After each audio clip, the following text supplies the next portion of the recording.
আসসালামু আলাইকুম। অনেক সাংবাদিকরা আমাকে প্রশ্ন করেছেন যে ফরিদপুর ৪ আসনে অ্যা অনেককে নাকি গুঞ্জন উঠেছে যে কাকে নমিনেশন দিয়েছে, এরকম একটা কথা শোনা যাচ্ছে। বিষয়টা হচ্ছে, দেখুন, আমি তো লন্ডনে আছি। যদি এরকম কিছু শুনতাম বা আমার দল এরকম কোনো রকমের ডিসিশন নিত, তাহলে নিশ্চয়ই আমাদের দলের ভারপ্রাপ্ত চেয়ারম্যান, কারণ উনি তো ২০১৮ সালে আমাকে নমিনেশন দিয়েছিল, তো নিশ্চয়ই আমার সাথে এই বিষয় নিয়ে একটু কথা বলতো বা আমাকে হয়তোবা আমি কিছু জানতাম। যেহেতু এমন কোনো খবর আমার কাছে আসেনি বা আমার সাথে কোনো এরকম কোনো কথাও হয়নি, সেই হিসেবে আমি কিছু বলতে পারছি না যে এমন কাউকে দিয়েছে। আর হচ্ছে, দল থেকে এখনও যেহেতু কোনো নমিনেশন ফর্ম ওইভাবে করে নাই, ছাড়ে নেই, প্লাস হচ্ছে এরকম কোনো ক্লিয়ারেন্স দেওয়া হয় নাই যে কাকে নমিনেশন দিবে। সব কিছু আগে কি করে নমিনেশন দেওয়া হয়। আর ২০১৪ সালে আমি উপজেলা নির্বাচন করেছিলাম। ২৮,৩৪১ ভোট পেয়েছিলাম এবং ২০১৮ সালেও আমার দল আমাকে নমিনেশন দিয়েছিল ফরিদপুর ৪ আসন থেকে, এবং পরবর্তীতে আমার দল এই নমিনেশন পরে আরেকজনকে দেয়। আমি যদিও তার পক্ষে আমি নির্বাচন করে দেই, কারণ আমি কোনো রকমের বিরোধিতা করিনি।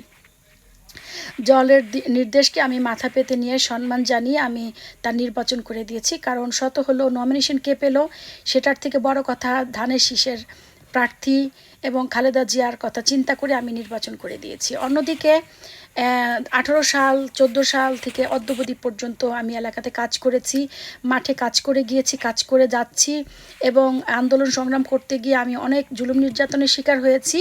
আমার এলাকায় আপনারা অনেক ছবি আমি মাঝে মধ্যে ফেসবুকে পোস্ট করি, আপনারা দেখেছেন নিশ্চয়ই। সেখানে আপনারা দেখেছেন যে খালেদা জিয়ার গ্রেপ্তারি পরোয়ানার উপর আমরা আন্দোলন করেছিলাম, এবং সেখানে পুলিশ কিভাবে রতন দারোগা ব্যানার টেনে আমার ছিঁড়ে ফেলছে।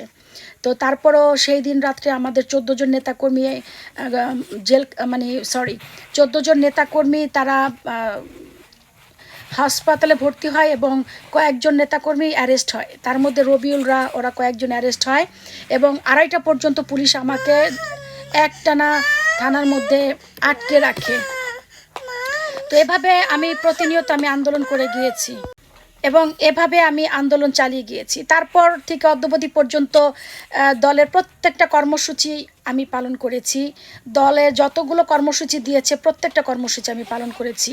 আমি যদিও 3 বছর যাবৎ লন্ডনে আছি, তারপরও দল কর্মসূচি দিয়েছে, এমন কোনো কর্মসূচি নেই যেটা আমি পালন করিনি। আমার নেতাকর্মী আমার ব্যানার নিয়ে তারা মাঠে ছিল, তারা আন্দোলন সংগ্রাম করেছে, এবং আন্দোলন সংগ্রাম করতে গিয়ে তারা অনেক জুলুম নির্যাতনের শিকার হয়েছে, তারা অ্যারেস্ট হয়েছে, জেল খেটেছে, তারা ঘরে ঘুমোতে পারেনি। এরকম অনেক ঘটনা ঘটেছে। অন্যদিকে আমার মার্কেটে মানুষ মেরে লাশ ঝুলিয়েছে, আমার মার্কেট দখল করার চিন্তা করেছিল। আমার আব্বার 90 বছর বয়স, তাকে কোর্টের বারান্দায় 15টা বছর নিয়েছে এবং এনেছে। অন্যদিকে দুদকের মামলা থেকে শুরু করে অনেকগুলো মামলা আমাদের নামে দিয়েছে। তারপরে আমার 25 কোটি টাকার জায়গা জমি বাড়িঘর সব আওয়ামী লীগের লোকজন দখল করেছে। তারপরে আমার স্বামী মধুমতি ব্যাংকে চাকরি করতো, ব্যারিস্টার তাপস, তাকে ব্যাংক থেকে বের করে দেয়। খালেদা জিয়া যখন 8ই ফেব্রুয়ারি 2018 সালে গ্রেপ্তার হয়, তখন হাইকোর্টের সামনে পুলিশ আমাকে চরমভাবে নির্যাতন করে, এবং সেই নির্যাতনের চিত্র আপনারা তৎকালীন 9 তারিখে প্রত্যেকটা জাতীয় পত্রিকা আপনারা দেখেছেন। অন্যদিকে যখন খালেদা জিয়ার জেলখানার সামনে, তার কাটার সামনে আমরা অনেক আন্দোলন করি, সেখানেও পুলিশ আমাকে নির্যাতন করেছে। এবং পরবর্তীতে যখন আমরা আমাদের দলীয় পার্টির সামনে আমরা যখন কালো পতাকা মিছিল নিয়ে আমরা আন্দোলন করি, তখনও জলকামান দিয়ে পুলিশ আমাদের আহত করে, এবং পরবর্তীতে আমাকে অনেক নির্যাতন করে। তারপরেও পরে আমাকে হসপিটাল ভর্তি করানো হয়। এরপরও আপনারা দেখেছেন প্রতিনিয়ত দলের প্রত্যেকটা কর্মসূচি আমি দেশে থাকতে পালন করেছি, বিদেশে এসেও আমার নেতাকর্মী পালন করেছে। এবং যখন গণতন্ত্র হত্যা কালো দিবস প্রেস ক্লাবের সামনে, সেদিনও 30শে ডিসেম্বর 2021 সাল, তখন ওখানে পুলিশের মারামারির মধ্যে আমি পড়ে যাই, আমাকে নির্যাতন করে। আমি বলি আমার পেটে বাচ্চা, তারপর পুলিশ আমাকে মেরেছে আর বলছে তুই এখানে কেন আসছিস, পেটে বাচ্চা, তাহলে এখানে কেন আসছিস। তো তারপরে যাই হোক, আমার বাচ্চারা, আমার জীবন মরণের হুমকি পুলিশ। আমি পরে লন্ডনে আসি, সেখানে আমার মায়ের কারণে 6 মাসের প্রিমেচুর বেবি হয় এবং মারের কারণে আমার পুলিশের নির্যাতনের কারণে আমার বাচ্চার বুকের মধ্যে একটা নীল আঘাতের চিহ্ন থাকে। প্রায় 1 বছর 6 মাস পর্যন্ত তার বুকে সেই শব্দ হতো। এরকমভাবে আমার বাচ্চা আর আমি দুজনের অনেক ঝামেলার মধ্যে আমরা জীবনযাপন করে আজকে আমরা দুজন আল্লাহর রহমতে সুস্থ। অন্যদিকে আমি লন্ডনে থেকেও আমার ব্যানার নিয়ে আমার নেতাকর্মী মাঠে কাজ করেছে। তারপরে খালেদা জিয়ার আন্দোলনকে আমরা সামনে ত্বরান্বিত করার জন্য যতবারই যেখানে আমাদের মানে আন্দোলন করার সুযোগ হয়েছে আমরা সেখানে করেছি। যেমন আমি লন্ডনে সে একটা না 3টা বছর আমি টকশো করে গেছি। যখন বাংলাদেশের জনগণ টকশো করতে কথা বলতে সাহস পেত না সেই মামলার কারণে, আওয়ামী লীগের ভয়ের কারণে, তখন আমরা কয়েকজন প্রবাসী মাত্র 14-15 জন আমরা টকশো করেছি অনলাইন প্ল্যাটফর্ম থেকে। যখন কারো কথা বলার সুযোগ থাকতো না তখন আমরা কথা বলেছি।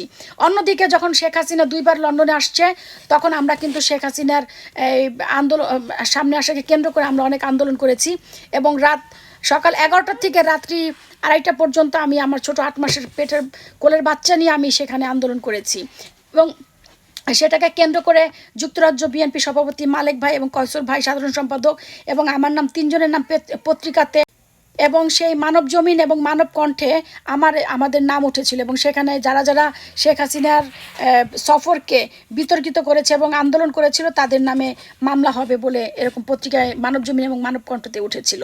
তো আমি তো লন্ডনে এসেও আমি বসে থাকিনি।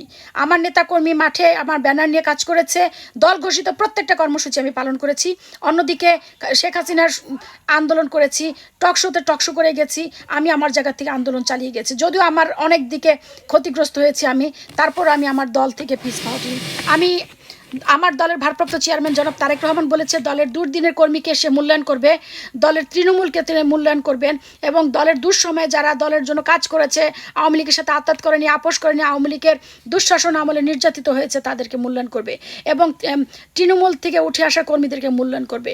তাহলে আমি তৃণমূলের একটা ইউনিয়ন লেভেল থেকে আজকে উঠে এসেছি।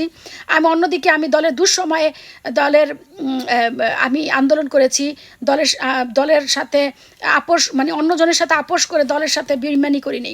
অন্যদিকে আমি অনেক জুলুম নির্যাতনের সহ্য করেছি এবং আমার দলের ভারপ্রাপ্ত চেয়ারম্যান জনাব তারেক রহমান বলেছে আন্দোলনে পিছিয়ে পড়ার কর্মীটাও তার দলের মূল্যায়ন পাবে। তাহলে আমি তো সামনের সারে দাঁড়িয়ে সম্মুখেন থেকে আমি লড়াই আন্দোলন সংগ্রাম করেছি, যার কারণে জুলুম নির্যাতনের শিকার বেশি আমিই হয়েছি। গতবারে 18 সালে আমাকে দল নমিনেশন দেওয়ার পরও যেহেতু দল পরে আরেকজনকে নমিনেশন দিয়েছে আমি তা মেনে নিয়েছি, কিন্তু সেটা কি বারবার মেনে নেওয়া সম্ভব? একটা মানুষ কত নির্যাতনের শিকার হতে পারে?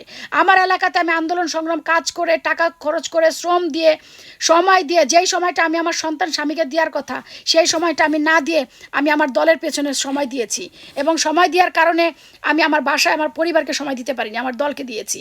তো আজকে আমার দলের সুদিনে কেন দল আমার সাথে অন্যায় করবে এটা আমি বিশ্বাস করতে পারি না। আমার দলের ভারপ্রাপ্ত চেয়ারম্যান আমার সাথে বেইমানি করবে বা আমার সাথে অন্যায় করবে। অন্যদিকে আমার দল আমাকে যথাযথ মূল্যায়ন করবে সেই বিশ্বাসটাই আমি করি। এখনও আমি পর্যন্ত দল যেহেতু ফাইনাল কোনো নমিনেশন কনফার্ম করেনি সেই হিসেবে আমি বিশ্বাস করি আমার দল আমাকেই নমিনেশন দিবে, আমাকে এবার মূল্যায়ন করবে। কারণ গতবারে তারা আমাকে যেটা বলেছে আমি তাটা মেনে নিয়েছি। এবারও যদি আমার সাথে এরকম করে তাহলে সেটা আমি মনে করব আমার সাথে অন্যায় করা হবে। তো আমার বিশ্বাস আমার দলের ভারপ্রাপ্ত চেয়ারম্যান সে তার ত্যাগী তৃণমূলের কর্মীদেরকে চিনবে। কারণ আজকে দলের কিছু মুখোশধারী নেতাদের কারণে তারা আওয়ামী লীগের আমলে অনেক টাকা কামিয়েছে, এখন তাদের সম্পত্তির পরিমাণ দেখুন, আগে কত ছিল আর এখন কত, আর আমার যা ছিল তাই আছে। এই সমস্ত মানে দুমুখী নেতাকর্মীদের জন্য আজকে তারা কিন্তু এই ক্ষমতা আসতে পারেনি। আজকে তিনি দেশে ফিরতে পারেননি। আজকে দলে বিএনপি আরও আগে ক্ষমতা যেত যদি আমাদের দল শক্ত থাকতো। তো আজকে আমাদের মতো কিছু কিছু কর্মীদের কারণে, আমাদের মতো কিছু কিছু নেতাদের কারণে আজকে আমাদের দলটা এখনও টিকে আছে। কারণ আমরা আমাদের জায়গা থেকে আপোষ করিনি, আমরা নির্যাতনের শিকার হয়েও আমরা আমাদের ভয়েস রেজ করেছি, দলের জন্য কাজ করে গেছি, আন্দোলন সংগ্রাম করে গেছি। তো আশা করি এত কিছুর পরও আমাদের দল আমাদেরকে মূল্যায়ন করবে, আমাদের যথাযথ কর্মীদেরকে চিনবে এবং যদি এখনও দল না চিনে দল এমন আবারও সে বারবার ভুল করবে এবং আবারও সে ক্ষমতাচ্যুত হবে, আবারও অনেক সময় লাগবে তার ক্ষমতায় আসতে। তো আশা করি যারা যারা দলের দুর্দিনে বেইমানি করেছে তাদেরকে দল চিনে, যারা যারা দলের দুঃসময় আমরা কষ্ট করেছি তাদেরকে মূল্যায়ন করবে, আর যারা বেশি ক্ষতিগ্রস্ত হয়েছে তাদেরকে দল মূল্যায়ন করবে। আমাদের ফরিদপুর 4 আসনে এত কষ্ট করে আমি যেহেতু মাঠ আজকে মানে একটা জমিতে ফসল বোনালেও তো সে ফসল বোনানোর আগেও সে জমিটাকে তৈরি করতে হয়, আমি আমার ফরিদপুর 4 আসনটাকে সেইভাবে তৈরি করেছি। আজকে হুট করে বাইরে থেকে একজন কেনে আমার আসনে দিয়ে দিবে আর আমাদেরকে তা মেনে নিতে হবে? ফরিদপুর 4 আসনের লোক